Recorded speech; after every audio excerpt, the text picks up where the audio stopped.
حضرت عیسیٰ علیہ السلام کے نانا کا نام حضرت عمران تھا۔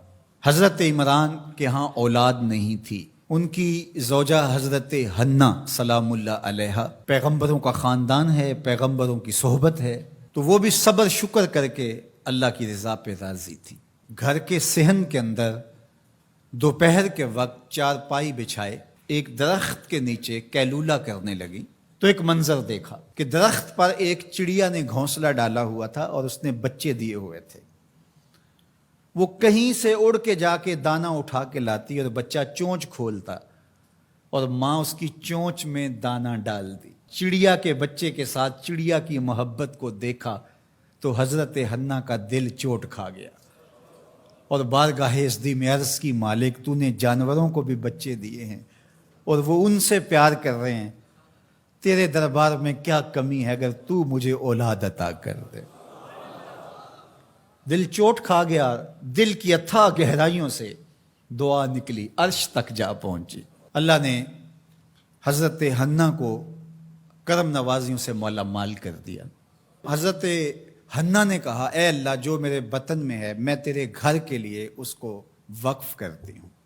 جب ولادت کے لمحے آئے تو حضرت حنہ زوجہ عمران نے بیٹی کو جنم دیا تو پریشان ہو گئیں کہ مالک یہ تو بیٹی ہے، میں نے تو اس کو مسجد اقصیٰ کے لیے وقف کیا ہے اور وہاں سارے مرد ہیں، ایک لڑکی جب جوان ہوگی تو اس کو وہاں کیسے چھوڑ سکوں گی، منت میری کیسے پوری ہوگی۔ بہت پریشان ہوئی منت کی تکمیل کا سوچ کے کہ مالک یہ تو بیٹی ہے۔ آواز آئی، پریشان ہونے کی ضرورت نہیں حنہ، جو تو نے بیٹی جنم دی ہے ایسے تو بیٹے بھی نہیں ہوتے۔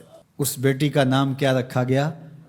مریم سلام اللہ علیہا۔ بیٹی جوان ہو گئی تو منت یاد آئی کہ اب اس کو بیت المقدس میں ہم نے وقف کرنا ہے۔ پریشانی ہوئی کہ اب 300 حجرے ہیں جن میں مرد ہی مرد ہیں، ایک تنہا عورت کیسے وہاں رہے گی؟ تو یہ سوچا کہ کوئی بوڑھا بزرگ ہو جس کی کفالت میں ان کو دیا جائے تو وہ ان کی دیکھ بھال کرے، ضروریات کو پورا کرے۔ تو بہت سارے لوگ اس سعادت کے لیے تیار ہو گئے۔ پھر قرعہ ڈالا گیا، قرعہ فال نکلا حضرت زکریا علیہ السلام کے نام۔ اللہ کے جلیل القدر پیغمبر اور رشتے میں خالو بھی لگتے تھے، کہا یہ سعادت میرے ذمہ رہی، اور چونکہ ان کے ہاں بھی اولاد نہیں تھی انہیں کہا ٹھیک ہے ہم اسے بیٹی بنا کے اس کا خیال رکھیں گے۔ حضرت زکریا علیہ السلام نے ایک حجرہ مختص کیا حضرت مریم کے لیے اور ان کی ضروریات کو پورا کرتے، کھانا دیتے۔ جب کہیں جانا ہوتا تو حجرے کو باہر سے تالا لگا کے چلے جاتے، افطار کے وقت یا رات کو گئے ہیں تو سحری کے وقت پھر آ جاتے۔ ایک دن حضرت زکریا علیہ السلام تالا لگا کے کہیں گئے کام، واپس آتے ہوئے دیر ہو گئی اور افطار کے لمحے گزر گئے، بہت پریشان ہوئے تو خیر سامان لے کے تیزی سے پہنچے اور آ کے دروازہ کھولا، وجد عندہا رزقا، تو دیکھا بے موسم پھل پڑے ہوئے ہیں۔ حیرت تو یہ تھی کہ پھل ہیں، دروازہ مقفل ہے، باہر سے کوئی اندر نہیں جا سکتا، اندر سے کوئی باہر نہیں آ سکتا، پھل کیسے آئے؟ پہلی حیرت تو یہ، پھر پھل بھی بے موسم۔ قال یا مریم ان لک ھذا، اے مریم یہ کہاں سے آئے؟ قالت ھو من عند اللہ، کہا یہ میرے اللہ کی طرف سے آئے، یہ مجھے میرے رب نے دیے ہیں۔ ان اللہ یرزق من یشاء بغیر حساب، وہ جس کو چاہتا ہے بغیر حساب کے عطا کرتا ہے، اس کے لیے کوئی مشکل نہیں ہے۔ جو ماں کے پیٹ میں بچے کو رزق دیتا ہے، انڈے میں چوزے کو رزق دیتا ہے، وہ حجرہ مریم میں مریم کو رزق نہیں دے سکتا؟ اب حضرت زکریا علیہ السلام کا ذکر آپ نے سنا کہ ان کے ہاں اولاد نہیں تھی، اور عمر کتنی ہو گئی تھی؟ 120 سال، اور آپ کی زوجہ کی عمر 100 سال ہوگی، تو اب تو امید بھی ختم ہو گئی اولاد کی۔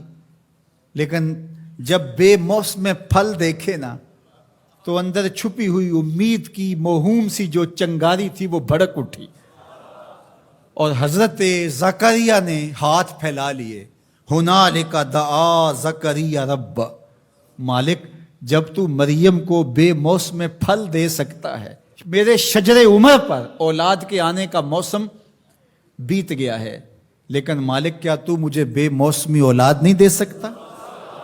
حضرت زکریا وہیں کھڑے ہو کے دعا مانگنے لگے. معلوم ہوا جہاں رحمتیں اترتی دکھائی دیں وہاں دعا مانگی جاتی. ہم جب اللہ والوں کی قربت میں جا کے اللہ سے دعا مانگتے ہیں تو کچھ لوگ معترض ہوتے ہیں کہ اللہ تو ہر جگہ موجود ہے، یہاں کیوں مانگ رہے ہو؟ مسجد اقصی پاس ہے لیکن حجرہ مریم میں اللہ کا پیغمبر دعا مانگ رہا ہے، وہاں رحمت آنکھوں سے اترتے ہوئے دیکھی.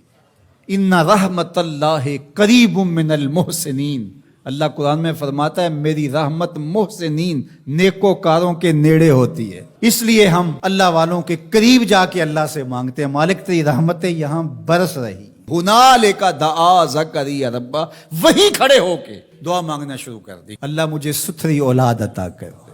پھر کیا ہوا کہ کہا گیا یہاں دعا کیوں مانگ رہے ہو، میرے گھر میں آؤ. کہا گیا نبی ہو کے ولیہ کے حجرے میں دعا مانگ رہے ہو، تمہیں کچھ نہیں دیا جائے گا. نہیں، سنو قرآن سنو. فنادتہ الملائکہ، فرشتے آ کے پکار کرنے لگے. کب؟ وَهُوَ قَائِمٌ يُصَلِّي فِي الْمِحْرَابِ، وہ حجرے میں کھڑے ابھی دعائیں مانگ ہی رہے تھے. فرشتوں نے آ کے ندا دی کیا؟ ان اللہ یبشرک بیحییٰ، اے زکریا تمہیں مبارک ہو، ہم تمہیں یحییٰ عطا فرمائیں گے. اولاد مانگی ہے تو یحییٰ ملے گا، لیکن اکیلی اولاد نہیں مانگی، ذریۃ طیبہ، ستھری اولاد مانگی ہے، پاک اولاد مانگی ہے.